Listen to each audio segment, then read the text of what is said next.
Ciao a tutti, io sono Mario e bentornati su Big Rocket Project. Come vedete qua sul tavolo ho organizzato tutta una serie di attrezzi e accessori che servono per lavori di tappezzeria. O meglio, nell'ultimo periodo Giacomo si è appassionato al mondo della costruzione di divani e poltrone, per cui ha comprato tutta una serie di attrezzi per mettersi alla prova e sperimentare in queste nuove lavorazioni. Siccome lui oggi è occupato con altri lavori, mi ha lanciato una challenge. La challenge consiste nel costruire un carrello che contenga tutti questi attrezzi qua alle mie spalle e verrà valutata su 4 categorie. Le categorie sono uso efficiente del materiale, tempo, design e utilità. Quindi mi ha lasciato spazio libero per il design di ogni genere, utilizzare il materiale che preferisco, utilizzare gli attrezzi che preferisco. Quindi quello che adesso mi metterò a fare è semplicemente un attimo 2 ricerche per vedere quanti attrezzi servono per questa lavorazione, anche perché non avendola mai fatta non so che necessità ci siano e quanti attrezzi servono per queste lavorazioni. Faccio 2 ricerche, qualche schizzo e poi andiamo insieme a cercare in giro se c'è qualche materiale da recuperare.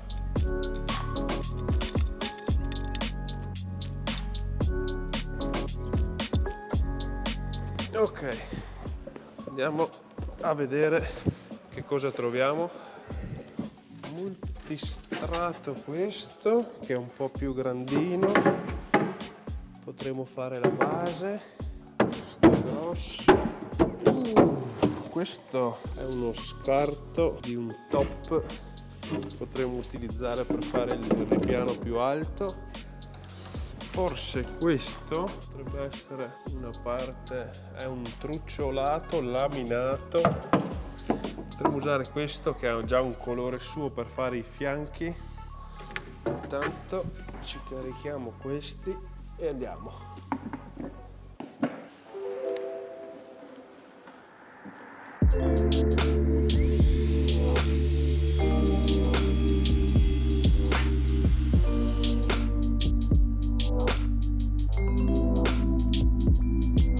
Nice and clean.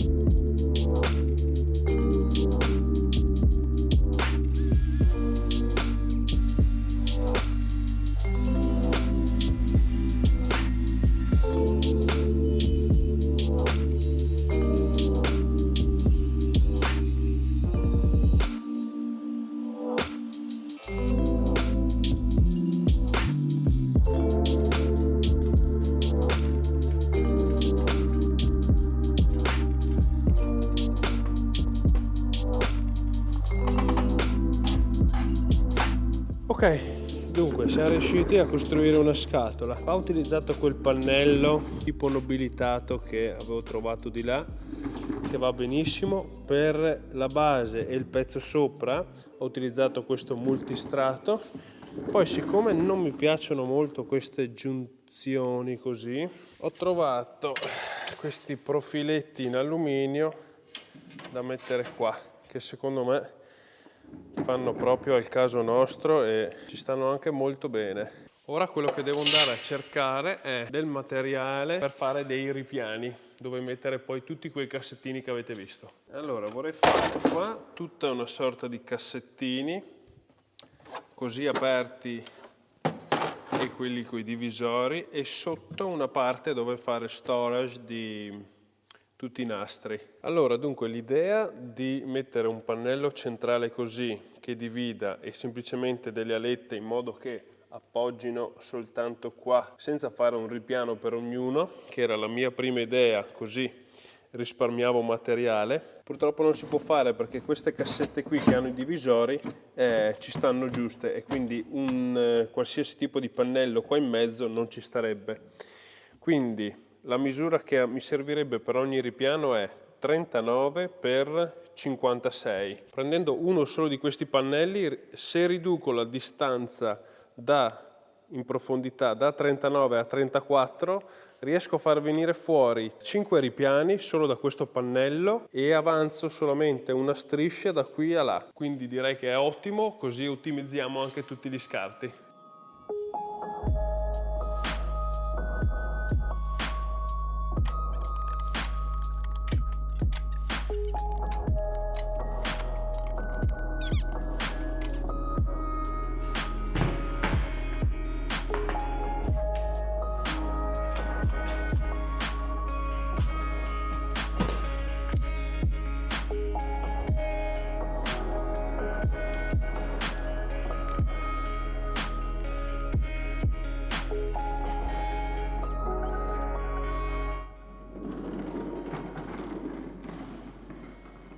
Ecco qua, allora adesso tutti i profili sono stati fatti, devo un attimo sistemare due piccole imperfezioni, però ci siamo. Questo qui è il ripiano che andrà sopra, così, però come vedete essendo truciolato fa un po' schifino, quindi devo fare una bordatura esterna e utilizzerò questo vecchio stipite di una porta, penso un battiscopa, no, non saprei da dove viene. Sega nastro, lo tagliamo a metà e poi facciamo il bordo.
Bene, allora per oggi ho terminato.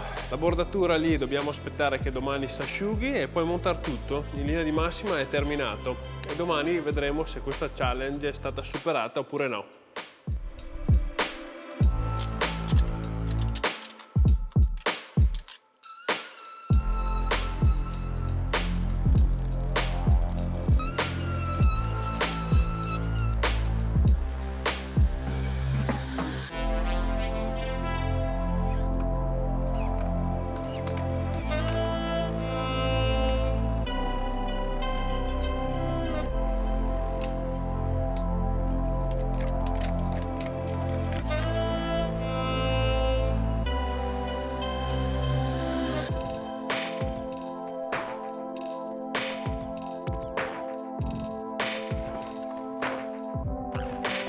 Bene, il progetto è terminato, come avete visto, sono molto soddisfatto di come è venuto, ma adesso andiamo a chiamare Giacomo e vediamo cosa ne pensa.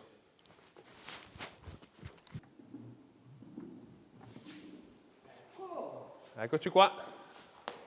Allora, già perdi dei punti perché non è coperto da un panno nero e hai fatto il ritiro già.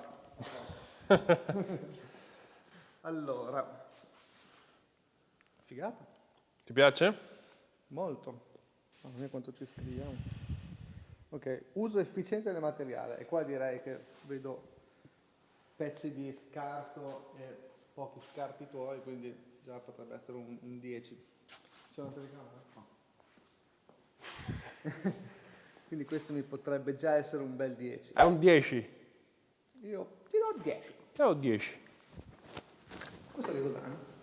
Il bordinatura. Questo bordino qua ho trovato uno scarto, non so se era un battiscopa in noce o uno stipite di una porta. Ah no, era il fondo di una libreria. Il fondo di una libreria l'ho affettato alla sega nastro, piallato e ho fatto queste striscette per fare un bordino che matcha perfettamente secondo me anche col colore di questo top.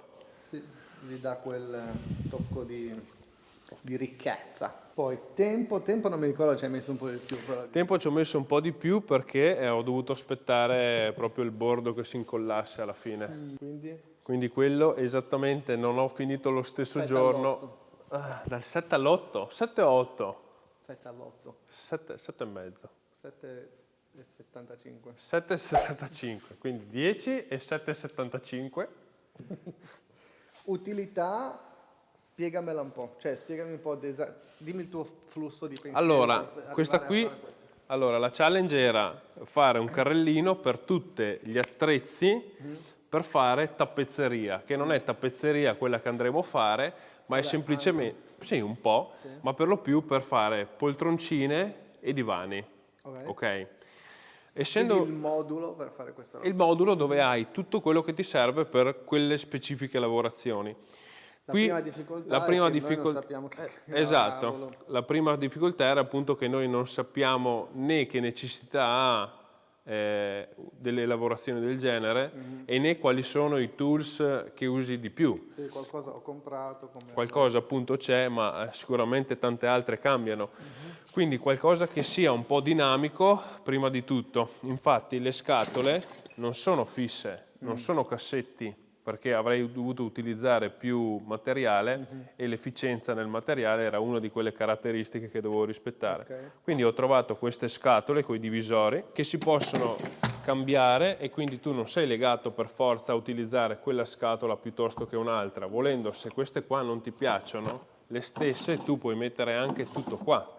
Volendo in futuro si può fare un upgrade da mettere, siccome la prassi ho pensato tu prendi questo, lo metti qua, sarebbe bello poter implementare magari a lato da fissarla qua o con una mensola o con dei gancetti da studiarsi in qualche modo, da tenerla lì e avere la superficie di lavoro diciamo più libera possibile. Quindi la prima difficoltà era un po' immaginarmi quali saranno le nostre future necessità in queste lavorazioni qui. E la scelta di mettere diciamo, i tools così e non magari montati a lato, eccetera.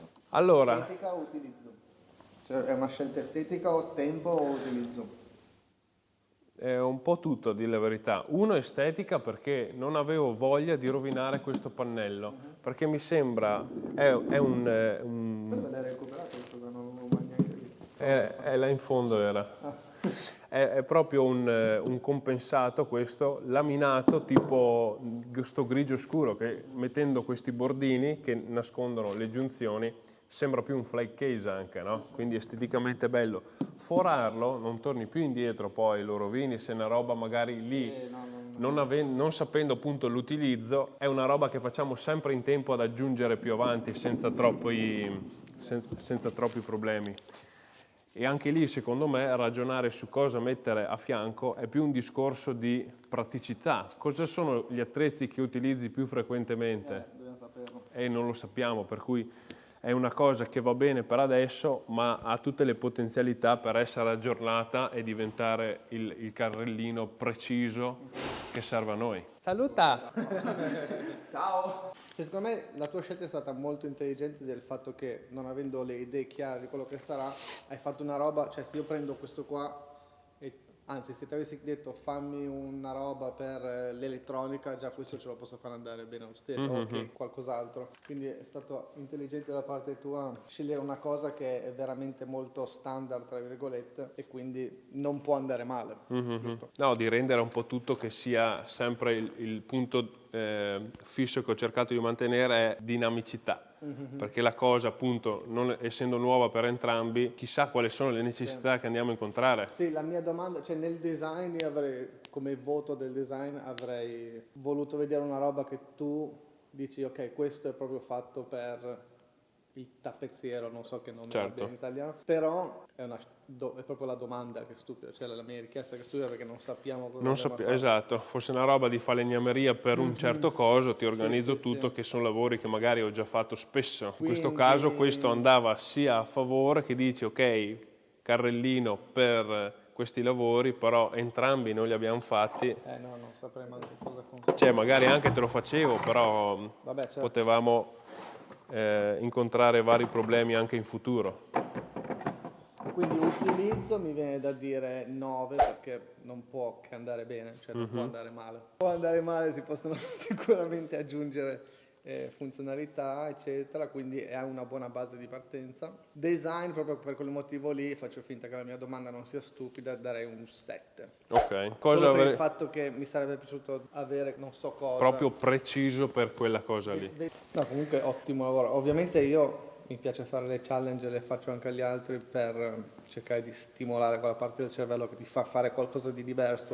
E ce ne saranno sicuramente altre. È il modo migliore, cioè secondo me sporcarsi le mani è il modo migliore per imparare anche a capire qua come funziona il tutto, eccetera. Sì, quello è stato un altro aspetto che mi ha un po' penalizzato sulla categoria tempo, non sapere dove sono le cose, che materiali ci sono, quindi ho passato la mattinata principalmente a pianificare e fare lo schizzo del progetto. Yes. Avresti fatto qualcosa? Direi ottimo. L'ultimo test e vedere se non funziona. No, molto, molto bene. Non vedo l'ora adesso di fare le cose. Adesso faremo le prossime Manca sperimentazioni. un po', perché noi sappiamo che c'è un progetto prima. Sì, Bel ciccio. un bel progettone che vedrete prossimamente. Oltre alla CNC funzionante, che ci sono arrivati i pezzi che mancavano, quest'altro progetto very, very, very cool. Ma molto cool. Tante belle cose. Ciao! Ma che dire, quindi questa challenge è stata superata non appena i voti, ma voti molto molto buoni. Non vedo l'ora di fare anche le prossime e mettermi sempre alla prova con questi nuovi progetti last minute, diciamo. E vi ringrazio sempre per aver visto questo video e del supporto che mi continuate a dare, e noi ci vediamo il prima possibile in un nuovo video.